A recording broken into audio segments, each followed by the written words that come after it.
So how do you, as a regular, average American, how do you feel about the glorification of crime and evil? How do you feel about that? I remember, I forget what year it was, but when the Boston bombings happened, and just really feeling like, man, that these people out in the East Coast, out in Boston, need support against freaking terrorists, right? Because that was a terrible, horrendous event. And then, a little while later, I remember seeing the Rolling Stone cover with a glorified homeboy. I won't even freaking say his name.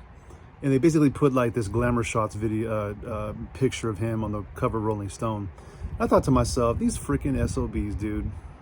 Like, seriously, like, you're gonna put this freaking terrorist that killed people on your cover of your magazine and make him look like a dang rock star? Last time I ever read Rolling Stone, that was it. So that was it.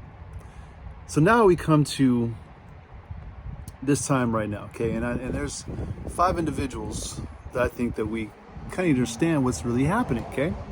So you have black dude who used his fingers to penetrate his girl, said some disparaging things to her, and then did it forcibly, then fought police officers, was tased a couple times, ran around to the front of his car saying he's gonna get a knife and get shot, okay?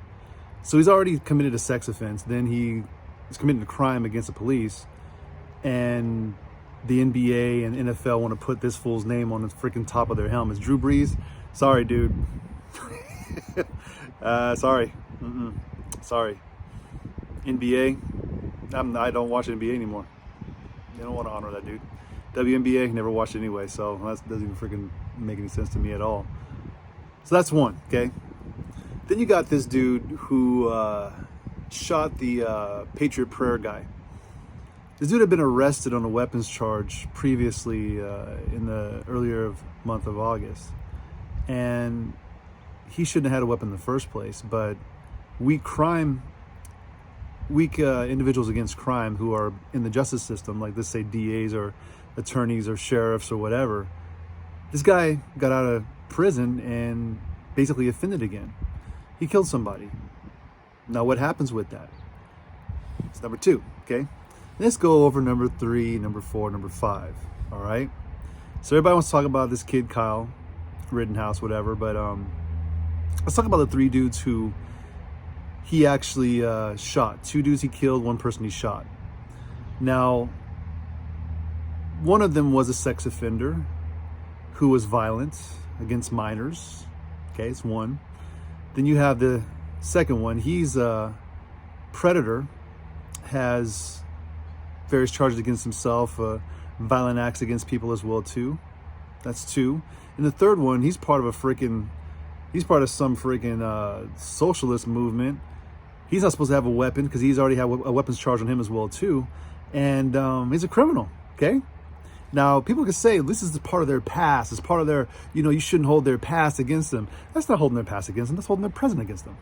It's unrepentant people that do not care about what they do. They have an agenda to hurt people.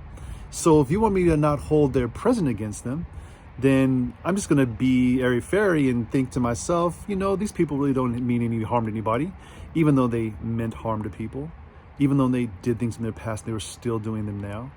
They even want to put some of these fools, their faces, and make them all glamour shots as well too, make them look all nice. Like we're supposed to mourn the loss of that. Now, the loss of life obviously is sad, but let's just think through this, okay? Evil's being glorified. Evil. These people are evil. They've done evil things, not only to men, but to children, to women of color, men and women who think differently. We're supposed to celebrate them and honor them as heroes.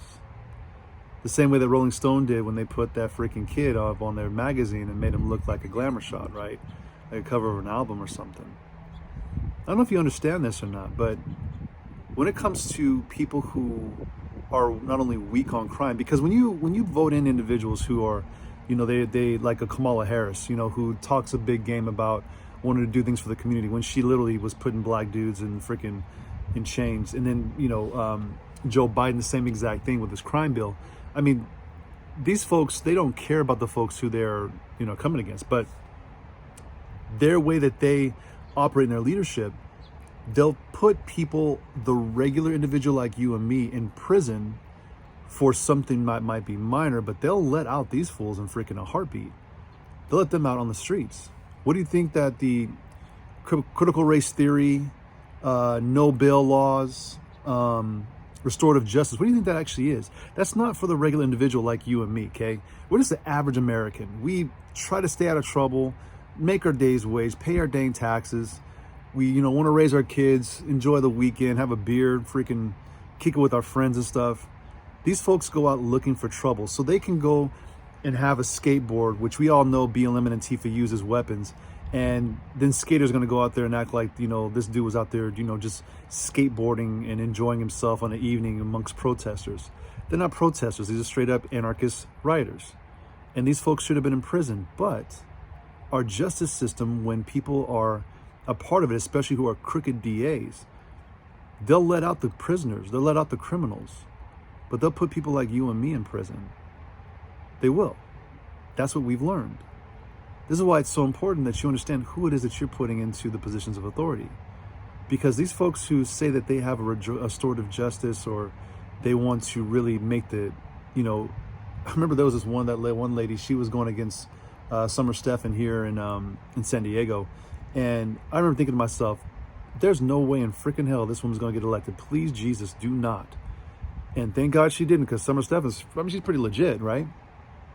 Well, you put somebody in that's going to be weak on crime, they're going to let certain things go, let prostitution go, let robbery go up until $1,000 or $1,500, let these things go, not as felonies or anything, just let them go. Well, people and the ability to commit crime, it is increased. And who does that affect the most? It affects black people. It affects Mexicans. It affects those in the inner cities. It affects those who are lower wages, maybe the lower class, right? It affects those people because those people feed on their own neighborhoods. They feed and they capitalize on people who look just like them. Why do you think that people in sanctuary cities, they keep their mouths shut? Because of folks who are criminals from other places, they come and feed on their own people. That's what happens. So when you think about this, the glorification and acceptance of crime as a normal, that's their new normal. And the releasing of prisoners into the streets to do what they want to do. And then even the State Bill 145, you should actually look this up if you live in Cali. They're literally trying to use this state bill, which they're putting under LGBTQ legislation to help folks who are LGBTQ. But what they're not telling you is that they're actually allowing sex offenders to do things to kids who are 14 and under and maybe 15 and up too, okay? This is evil. Call it what it is. Glorification of evil. And it stands against the people like you and me who don't want to be a part of that. And if you allow it, people have a right to vote in the way they want to, okay? I'm just giving you the alternative. I'm a dude on the couch. I look at stuff and I just look common sense, like, that's a freaking stupid idea. Like, what are you doing? But then I also understand too, there's people yelling on the TV who are like, oh, this will be good for society to make things equal. Remember that the terms equal and restorative justice and social justice, they sound real good until you start living it and finding out what their new normal actually means, what the world according to them actually looks like, and what they'll actually do to anybody that disagrees with them. You're learning that right now. Hope you're taking notes. I know I am.